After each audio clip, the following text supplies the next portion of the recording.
शरीर में आलस्य क्यों आते हैं?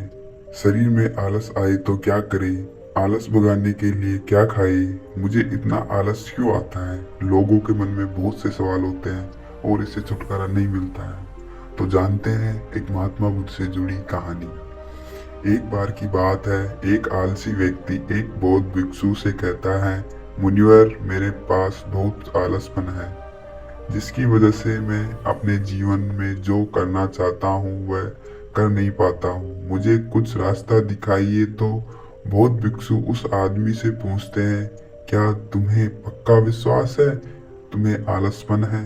वह व्यक्ति कहता है, जी मुनिवर, केवल मैं ही नहीं, मेरे पूरे गांव के लोग कहते हैं कि मैं आलसी हूँ।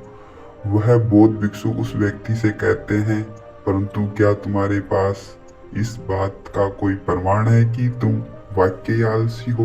वह व्यक्ति कहता है, जी मुनिवर। तो बुद्ध भिक्षु कहते हैं, क्या प्रमाण है आलस से? मुनिवर, मैं जानता हूँ कि व्यायाम करना मेरे स्वास्थ्य के लिए अच्छा तो है, लेकिन मैं चाह कर भी नहीं कर पाता हूँ। क्यों? मेरा आलस मुझे सुबह जल्दी उठने ही नहीं देता। वे बौद्ध भिक्षु कहते हैं कि अच्छा, तुम ऐसा आलसी से परेशान हो?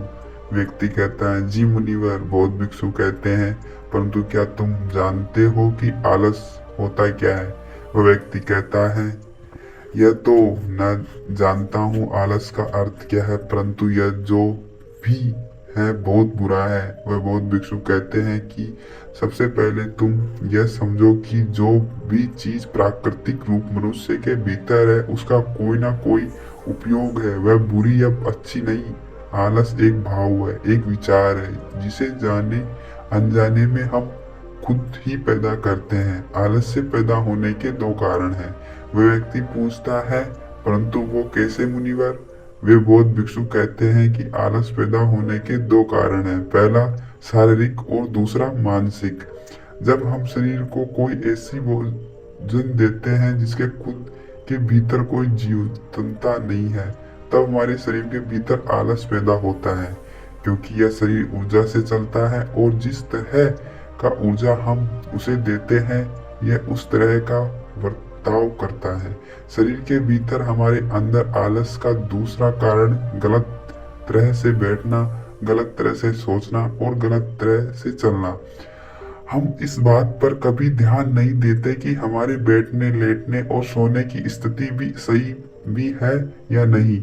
अगर तुम तथागत बुद्ध को देखोगे तब तुम पाओगे कि जब वे बैठते हैं तो उनके रीढ़ की हड्डी बिल्कुल सीधी होती है। जब वो होते हैं उनके शरीर के किसी भी अंग को कोई दबाव नहीं होता, और वे जब चलते हैं उनके दोनों कदम के बीच एक ताल में नजर आता है। यह जरूरी नहीं है कि कोई बुद्ध को सुन कर ही समझे। अगर कोई समझना चाहता है तो सिर्फ उन्हें ध्यान से देखकर भी बहुत कुछ समझा जा सकता है। शारीरिक स्तर पर आलस का तीसरा कारण है सुबह जल्दी ना उठना।